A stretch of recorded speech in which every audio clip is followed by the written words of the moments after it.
Chers amis dans le Seigneur, que la paix et la grâce de Dieu soient avec vous. Amen. Prescription biblique en temps de crise. Notre séparation d'avec Dieu à cause du péché originel n'est pas sans conséquence sur notre vie. Il n'y a absolument aucun moyen pour nous de pouvoir ignorer ces conséquences. Car, chers amis, nous vivons ces conséquences chaque jour. Certains l'expérimentent dans leur chair et d'autres l'expérimentent de manière beaucoup plus émotionnelle. En raison de cette séparation d'avec Dieu, la vie paraît souvent cruelle, sinon injuste. Au gré des circonstances, comme une pendule, notre vie semble alterner entre des moments de joie intense et des moments de douleur atroce. Aucun descendant d'Adam n'est épargné, et ceci, indépendamment de sa nationalité, indépendamment de son ethnicité, sa culture, son éducation, sa richesse ou sa pauvreté. Parfois, nous subissons les conséquences de nos actions ou de notre inaction, et souvent, nous subissons les conséquences des actions des autres ou de leur inaction. Oh, nous voudrions tant que la vie soit accompagnée de manuels, un manuel pour nous aider à naviguer dans les eaux troubles du moment présent, un manuel pour nous aider à passer le cap, un manuel pour nous aider à voir plus clair, un manuel pour nous aider à vivre beaucoup plus sereinement. Et nous sommes toujours à la recherche d'harmonie, à la recherche de paix intérieure. Mais trouver et conserver cette paix intérieure s'apparente à retenir de l'huile dans ses mains, entre ses doigts. Et comme du temps du psalmiste jusqu'à aujourd'hui, beaucoup continuent de dire « Qui nous fera voir le bonheur ?» Psaume 4, le verset 6. Et c'est la question de tout un chacun. Mais la réponse, une fois trouvée, est souvent teintée d'illusion, elle est souvent teintée de déception, ce qui nous ramène à la case de départ et nous voici repartis pour une nouvelle crise. Cette séparation d'avec Dieu crée aussi chez nous un sentiment d'aliénation, un vide existentiel, et ça crée en nous l'ennui et une soif que rien dans ce monde ne peut étancher. Beaucoup avant nous ont essayé d'étancher leur soif, beaucoup avant nous ont essayé de combler ce vide, mais sans succès. Et c'est ce que le mathématicien Blaise Pascal avait, lui, expérimenté quand il a essayé de combler son vide intérieur. Et finalement, il a reconnu que dans notre cœur se trouve un vide. Et ce vide a la forme de Dieu. Et ainsi, Dieu seul est en mesure de combler ce vide de manière satisfaisante. Augustin, l'évêque d'Hippone, abondait aussi dans le même sens, en disant que nous avons été créés pour Dieu et nos cœurs sont sans répit jusqu'à ce que nos cœurs trouvent leur repos en Dieu, parce que nous avons été créés pour lui.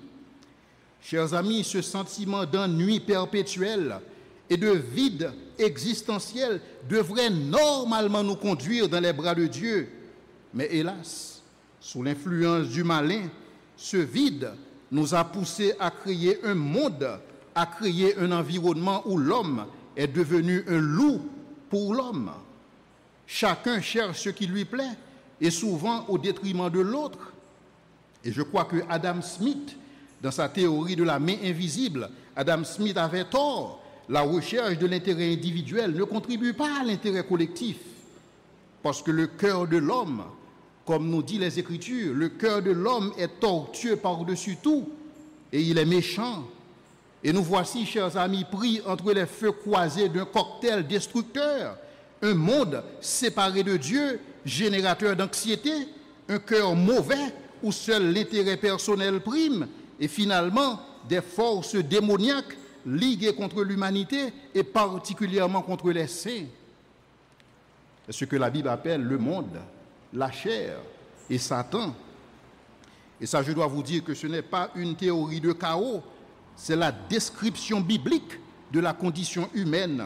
Et c'est justement cette réalité des choses que Dieu avait anticipée dans un monde séparé de lui en raison de la désobéissance d'Adam. Et c'est pourquoi justement que Dieu avait planifié en Jésus-Christ une rédemption, un plan de rédemption. Et c'est aussi pourquoi Jésus est le seul espoir de l'humanité. Il est notre seul espoir pour vivre une vie qui fait du sens.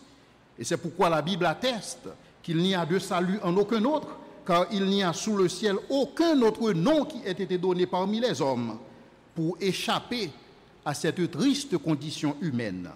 Et cette condition humaine porteuse de crise à n'en plus finir, c'est celle qui nous affecte tous, c'est celle qui nous concerne tous ce matin.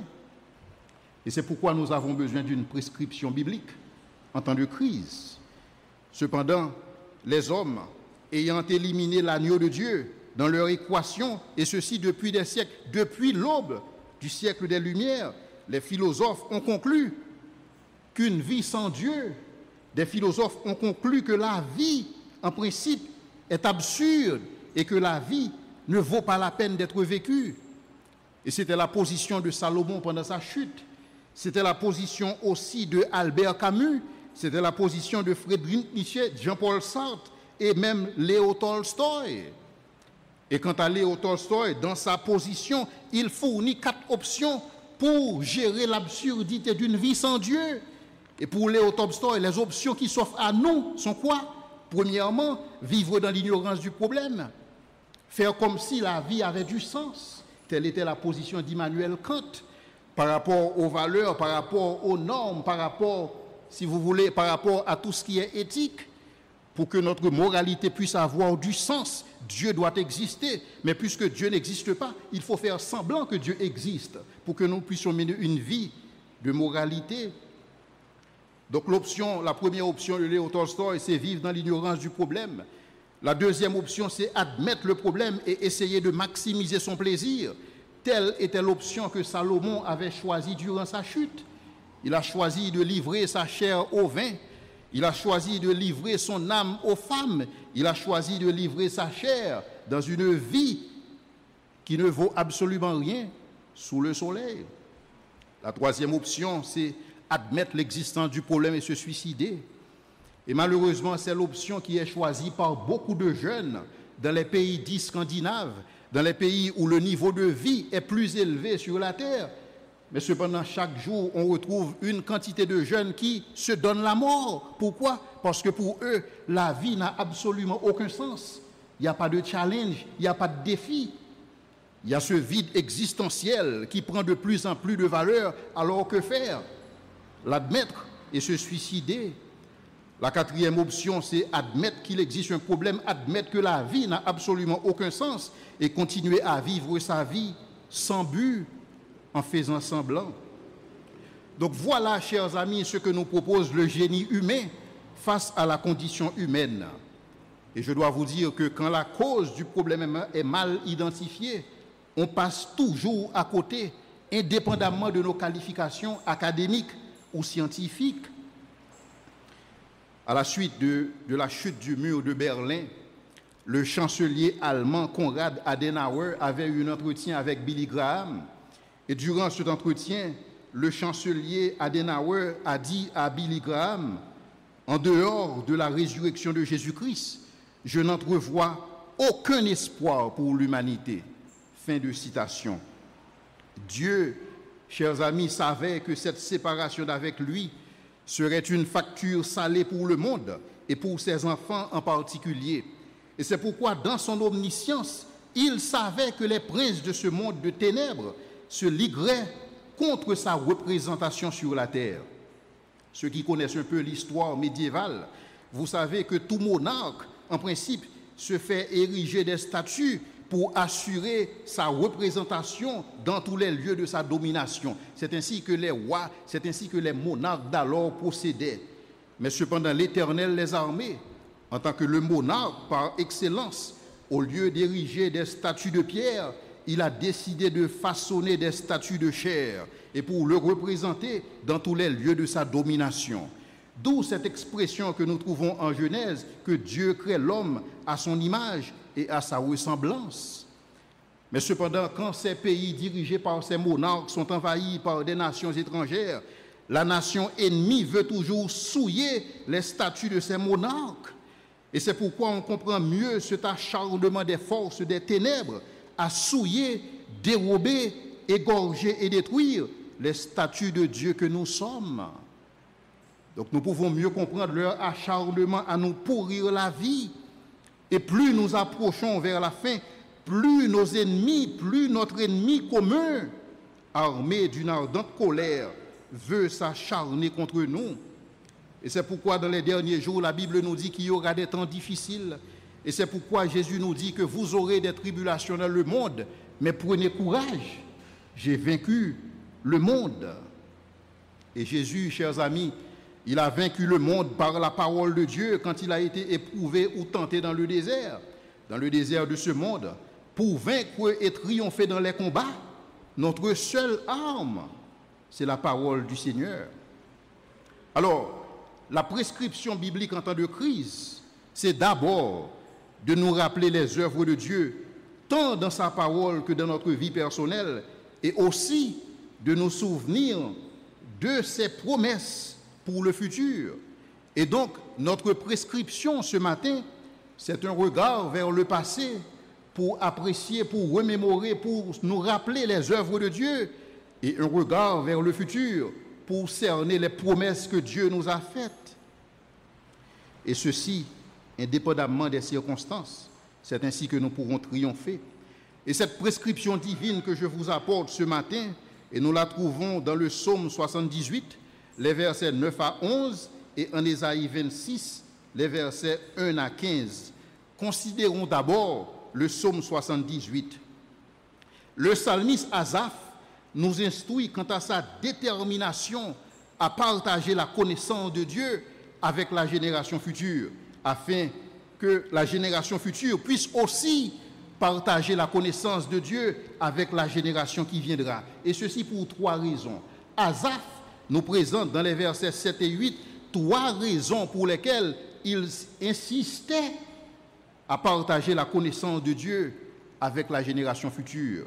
Premièrement, afin qu'ils mettent leur confiance dans l'Éternel, afin qu'ils placent leur confiance en Dieu. Deuxièmement, écoutez bien, afin qu'ils n'oublient pas les œuvres de Dieu. Et troisièmement, afin qu'ils observent ses commandements.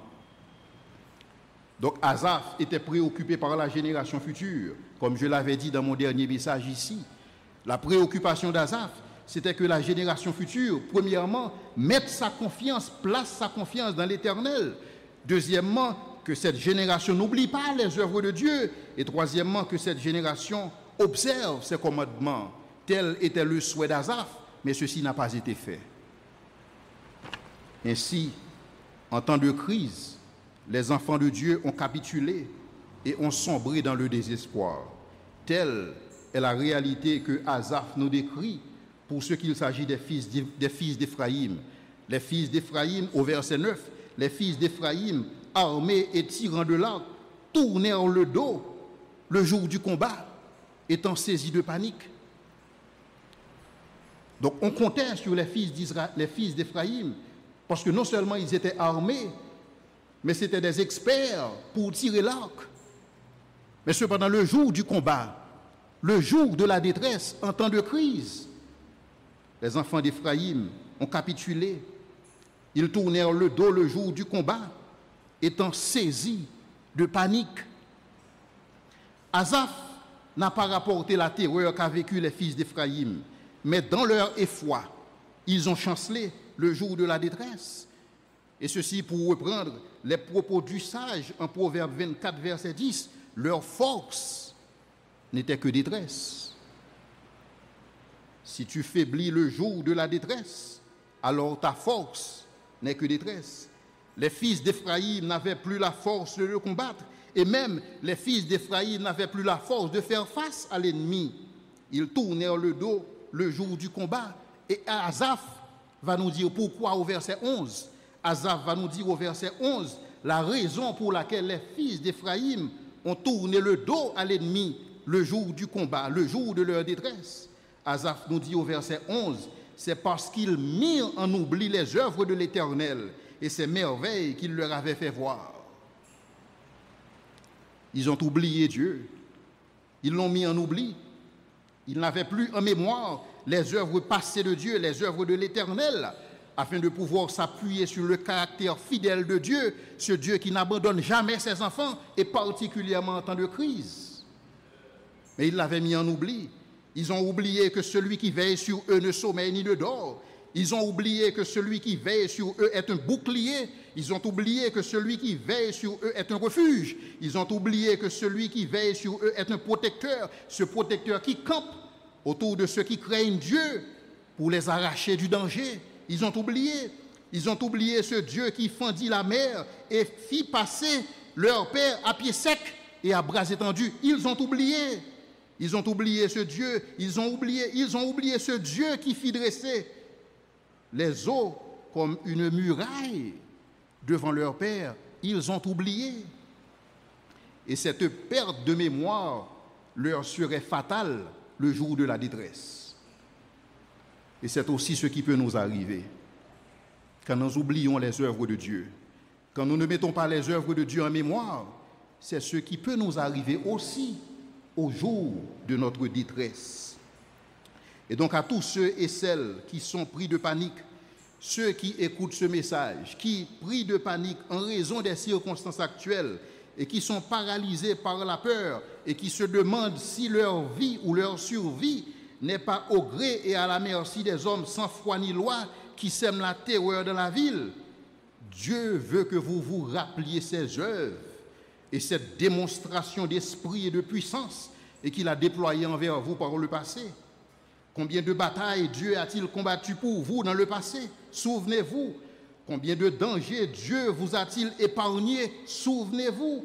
Combien d'obstacles Dieu vous a-t-il aidé à franchir? Souvenez-vous ce matin. Combien de fois Dieu a-t-il essuyé vos larmes et rempli votre cœur de joie? Souvenez-vous. Dieu veut que vous ayez en mémoire ces choses. Il veut que vous ayez ces choses à l'esprit. Et c'était la réalité des Hébreux qui, face à une persécution qui sévissait alors, ils ont tenté de laisser le christianisme, ils ont tenté de laisser le Christ pour se tourner vers le judaïsme. Et c'est ainsi que l'auteur de l'Épître aux Hébreux leur fit cet avertissement que nous trouvons en Hébreux 10, verset 32. Souvenez-vous de ces premiers jours où, après avoir été éclairés, vous avez soutenu un grand combat au milieu des souffrances. Souvenez-vous. Et Ésaïe 46, verset 9 enchaîne dans le même sens. Souvenez-vous de ce qui s'est passé dans les temps anciens. Souvenez-vous de ce que Dieu a fait. Car je suis Dieu, il n'y a point d'autre. Je suis Dieu et nul n'est semblable à moi. Souvenez-vous. Alors la prescription biblique en temps de crise consiste à se souvenir. La prescription biblique en temps de crise consiste à se rappeler des œuvres passées de Dieu et avoir foi dans sa parole, avoir foi dans son caractère, car son nom, chers amis, est fidèle et véritable. Et Dieu n'abandonne pas ses enfants. Mais cependant, il se pourrait qu'au gré des circonstances que certains soient appelés à partir. Mais si vous devez partir, sachez que c'est parce que votre mission est accomplie sur la terre. Et que si votre mission est accomplie, il n'y a absolument aucun problème que Dieu vous prenne avec lui. Si vous devez partir, ma famille et mes amis le savent. Ils savent que si je dois partir, dans n'importe quelle circonstance, c'est que ma mission est accomplie. Quand la mission de Jean-Baptiste a été accomplie, il devait partir dans n'importe quelle circonstance. Et Jean-Baptiste était le cousin de Jésus. Dieu est souverain. Il peut utiliser n'importe quelle circonstance de la vie pour vous prendre avec lui. Il est souverain et il est au contrôle. Et la Bible veut aussi, chers amis, que nous nous rappelions ces choses. La Bible veut que nous nous rappelions que l'homme n'est qu'une ombre qui apparaît et qui disparaît. L'homme Ses jours sont comme l'herbe, nous dit les Écritures. Ses jours sont comme l'herbe et toute sa gloire comme la fleur de l'herbe. L'herbe sèche et la fleur tombe. Et les Écritures répètent cette vérité dans le psaume 103, le verset 15, le psaume 90, le verset 5, Jacques 1er, verset 10, 1 Pierre 1, verset 24, Job 14, verset 2, Ésaïe 40, verset 6. Tout homme debout n'est qu'un souffle. C'est ce que nous sommes. Souvenez-vous. Mais la prescription biblique nous invite à nous souvenir non seulement du passé en temps de crise, mais Dieu veut aussi qu'on se souvienne des événements annoncés pour le futur. Dieu ne s'intéresse pas uniquement au passé glorieux qu'il nous a démontré, mais cependant Dieu veut aussi qu'on se souvienne du futur et qu'on se souvienne de la gloire des fils de Dieu, de la gloire des enfants de Dieu, de la gloire qui nous est réservée dans le royaume à venir. Et en fait, c'est notre consolation. En effet, la Bible nous dit que si c'est dans cette vie seulement que nous espérons en Christ, alors nous, les chrétiens, nous sommes les plus misérables de tous les hommes. Et donc la vie, si c'est dans cette vie seulement qu'est notre espérance, la vie, chers amis, n'a absolument aucun sens si les morts ne ressuscitent pas. Alors, les philosophes existentialistes Jean-Paul Sartre, Albert Camus, Friedrich Nietzsche avaient raison. Mangeons et buvons, car demain, nous mourrons. Et la vie n'a absolument aucun sens si Dieu n'existe pas. Mais cependant, si Dieu existe, après la mort, c'est alors que notre vie véritable commence. Si Dieu existe, c'est alors que nous commençons à vivre la vraie vie telle que Dieu l'a toujours voulu pour ses enfants. Et c'est ce qui nous amène à la deuxième prescription biblique en temps de crise, à savoir se souvenir des promesses de Dieu pour le futur. Et c'est ce que nous trouvons, c'est ce que le prophète Ésaïe veut nous instruire en Ésaïe 26, les versets 1 à 15, quand Ésaïe fait référence à des temps messianiques. Ésaïe commence avec ce refrain béni que nous retrouvons sur les lèvres de tous les prophètes. En ce jour-là, un jour spécial, un jour tant attendu, cette expression « en ce jour » apparaît des centaines de fois dans les Écritures, parce que c'est l'espérance d'Israël et c'est aussi notre espérance, le jour du Seigneur, en ce jour-là. Et cette espérance, ce refrain, non seulement nous le retrouvons dans la bouche des prophètes, mais aussi dans la bouche des apôtres. Et c'est un refrain que les prophètes et les apôtres fredonnaient avec beaucoup d'impatience. Un jour nouveau, un jour où Dieu fait toutes choses nouvelles.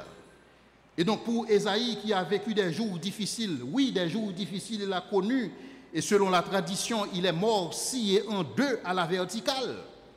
Ésaïe a connu des jours difficiles, mais cependant Ésaïe, toute son espérance, toute son attente résidait dans le fait qu'il verrait ce jour grand et glorieux. Écoutons Ésaïe raconter par lui-même ce qui va se passer en ce jour-là. Et c'est ce que nous trouvons dans le verset 1er, où Ésaïe commence par nous dire « En ce jour-là, on chantera ce cantique dans le pays de Juda. » Là où, si vous vous souvenez, dans le psaume où il est dit qu'au sol des contrées, les Israélites avaient suspendu leur harpe pour ne plus avoir à chanter les cantiques de Sion face à l'oppression de l'ennemi qui demandait des cantiques de l'Éternel. Mais en ce jour-là, ils éclateront en action de grâce. En ce jour-là, ils feront retentir leurs cantiques. En ce jour-là. Et c'est ce jour que nous attendons tous. Ésaïe nous dit que en ce jour-là, on chantera ce cantique dans le pays de Juda. Nous avons une ville forte. Nous avons une ville forte, une ville, une cité dont Dieu est l'architecte et le constructeur. Et dans cette ville, il n'y a point de muraille, nul besoin de muraille, nul besoin de rempart, parce que le salut y siège. Plus la peine d'avoir ces murs, plus la peine d'avoir ces 8 caméras de surveillance chez nous, plus la peine d'avoir ces chiens de garde, plus la peine d'avoir ces choses. En ce jour-là, Dieu nous donnera cette ville sans muraille ni rempart, à cause du salut qui y règne. Aucune menace, aucun tort sur la montagne de l'Éternel, car toute menace sera écartée. Toute menace. Et quand je parle de toute menace, je veux parler de la maladie, je veux parler de la mortalité, je veux parler de la souffrance, je veux parler des douleurs, je veux parler de la jalousie, je veux parler de la faim, je veux parler de la soif. Toutes ces choses auront disparu, car Dieu fait toutes choses nouvelles. Et telle était l'espérance d'Ésaïe pour faire face aux jours difficiles qu'il a vécu. Non seulement la Bible nous parle de cette ville qui n'a pas de front, qui n'a pas de muraille, qui n'a pas de barrière, mais c'est une ville sans frontières et c'est une ville qui est libre pour la circulation de toute la nation. Et c'est ainsi que c'est intéressant ce que Ésaïe nous dit dans le verset 2. Non seulement c'est une ville sans frontières, on a l'impression sans frontières, sans barrières, pour la libre circulation de qui? Ésaïe nous dit, pour la libre circulation de la nation juste et fidèle. Ouvrez les portes et laissez entrer la nation juste et fidèle. En ce temps-là, en ce jour-là, il y aura, chers amis, une seule nation. Il y aura plus 195 nations comme aujourd'hui. Il y aura une seule nation et il y aura une seule nationalité. Vous savez de quelle nationalité je parle? Vous ne savez pas de quelle nationalité je parle? Ésaïe parle de cette nationalité, la nation juste et fidèle. Telle sera notre nationalité. Une nation juste parce que nous sommes gratuitement justifiés en Jésus-Christ. Une nation fidèle parce que nous avons combattu, nous avons gardé la foi. Et c'est pourquoi Ésaïe pouvait dire, ouvrez les portes et laissez entrer la nation juste et fidèle. Une seule nation, pas 195, une seule nation, la nation juste et fidèle. Et dans le verset 3, Ésaïe nous dit que l'ouverture de cette ville, l'entrée de cette nation, ou la nation, si vous voulez, qui va pouvoir pénétrer cette ville, c'est la nation qui était constituée de gens et qui étaient fermes dans leur résolution, qui étaient fermes dans leur foi et qui maintenant peuvent jouir du shalom de Dieu et qui peuvent jouir d'une paix, une paix que rien ne peut troubler. Et c'est cette paix que le Seigneur nous donne un avant-goût sur la terre, une paix dont les Écritures nous disent qui surpasse toute l'intelligence, une paix qui surpasse la rationalité humaine, une paix qui ne dépend pas des circonstances, mais une paix que seuls ceux qui se confient en Jésus-Christ peuvent posséder. Et c'est pourquoi Jésus nous dit, je vous laisse ma paix, je vous donne ma paix. Je ne vous la donne pas comme le monde la donne, parce que le monde ne peut connaître cette paix, ni la recevoir. Mais cependant, dans le verset 12, Ésaïe nous dit que cette paix nous est donnée dans le sens que Dieu a accompli pour nous ce que nous ne pouvions pas faire pour nous-mêmes. Éternel, tu nous donnes la paix, car tout ce que nous faisons, c'est toi qui l'accomplis pour nous, en sorte que toute la gloire est à Dieu. Ce que nous ne pouvions pas faire, Dieu l'a accompli pour nous en Jésus-Christ. Et je dois vous dire en passant que ceux qui recherchent la paix intérieure, parce que c'est ça le désir de tous, qui nous fera voir le bonheur, dit le psalmiste. Ceux qui recherchent la paix intérieure dans la méditation transcendantale ou dans le yoga, vous ne connaîtrez jamais cette paix véritable. Ceux qui la cherchent dans les plaisirs du monde connaîtront en guise de paix, ils connaîtront la déception et la destruction. Ceux qui pensent que les richesses apportent la paix seront confus. Ceux qui se confient dans leurs armes de guerre ne seront pas à l'abri quand la peste frappera en plein jour et la contagion frappera en plein midi. Mais cependant, cette paix, le Christ nous la donne. Mais l'idée du shalom que Ésaïe nous parle, ce n'est pas une paix parce que justement il y a absence de guerre. Ce n'est pas une paix justement parce que nous avons une haute muraille, mais c'est une paix en dépit de ces choses. C'est la paix que Christ nous donne. Ce n'est pas une paix parce qu'il n'y a pas de guerre, à cause de l'absence de guerre. ce n'est pas une paix à cause de l'absence de troubles, ce n'est pas une paix à cause de l'absence de tensions sociales ou politiques, mais c'est une paix en dépit de ces choses. C'est une paix malgré ces choses. C'est une paix malgré les tensions sociales et politiques. Et cette paix que le monde ne peut recevoir, que seul le chrétien, que seul l'enfant de Dieu peut expérimenter un avant-goût par rapport à cette paix que nous connaîtrons en ce jour-là.